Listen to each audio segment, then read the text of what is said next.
പുതിയൊരു വീഡിയോയിലേക്ക് എല്ലാവർക്കും സ്വാഗതം. തളയനാണേ. നമുക്കിന്ന് ഈ തളയൻ തേങ്ങ അരച്ച് കറി വയ്ക്കാം. തളയൻ ഉപ്പുകല്ലിട്ടിട്ട് നല്ലോണം ഉരച്ചിട്ട് കഴുകിയിട്ടുണ്ട്. കറി വയ്ക്കാൻ ആവശ്യമായ തളയനെടുത്ത് ചെറുതാക്കി മുറിച്ച് വെച്ചിട്ടുണ്ട്. ഇതിലേക്ക് 4 പച്ചമുളക് മുറിച്ചിട്ടതാണ്, ഒരു തക്കാളി ചെറുതാക്കി മുറിച്ചിട്ടിട്ടുണ്ട്, കുറച്ച് മഞ്ഞൾപ്പൊടി ഇട്ടു,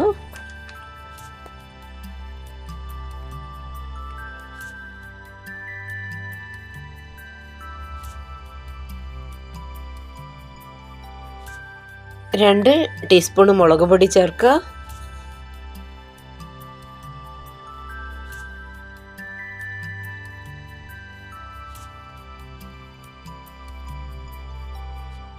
ആവശ്യത്തിന് ഉപ്പിടുക,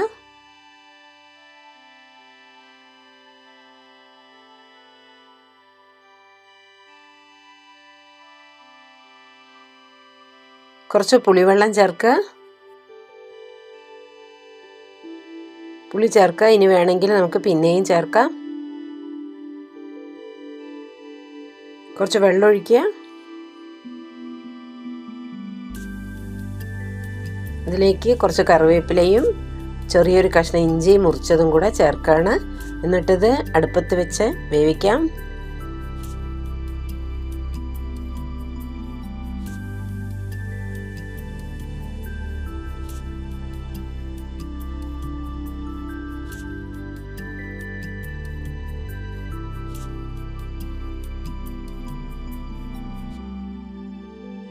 അടുപ്പത്ത് വെച്ചിട്ടുണ്ട്.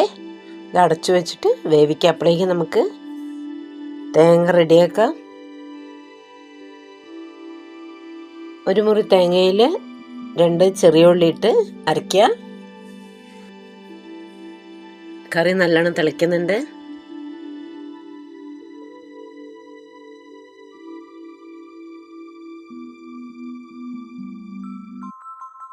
മീനധികം വേവില്ല.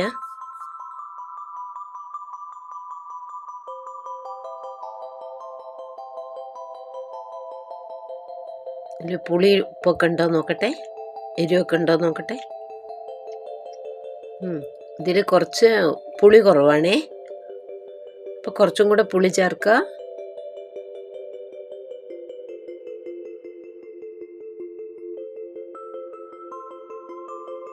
കുറച്ച് പുളി ചേർത്തു.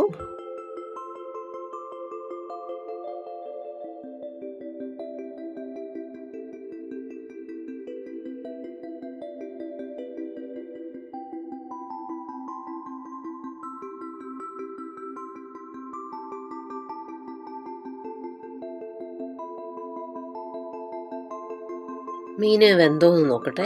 ഒരു കഷ്ണം എടുത്തിട്ട് ഒന്നിങ്ങനെ തട്ടി നോക്കിയപ്പോൾ കണ്ടോ, അതാ അടന്നു പോരുന്നുണ്ട്.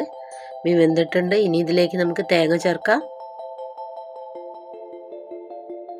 ചെറിയ ഉള്ളിയും ചേർത്ത് അരച്ചു വെച്ച തേങ്ങയാണ്, അത് ഇതിലേക്ക് ചേർക്കാണ്.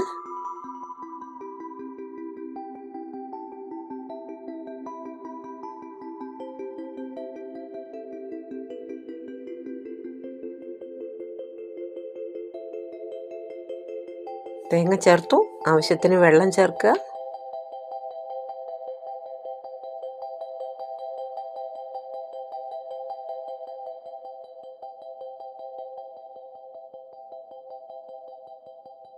എന്നിട്ട് ഇത് മീൻ ഉടയാതെ പതുക്കെ ഇളക്കുക.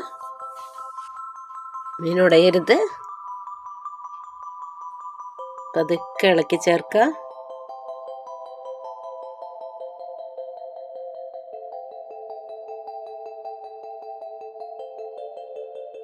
തേങ്ങ നല്ലോണം ചൂടാവട്ടെ.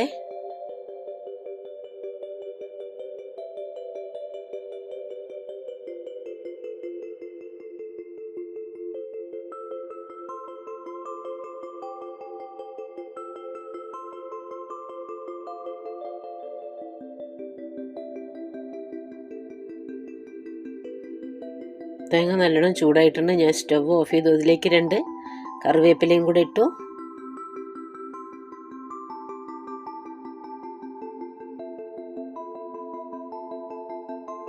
സ്റ്റവ് ഓഫ് ചെയ്തു കേട്ടോ.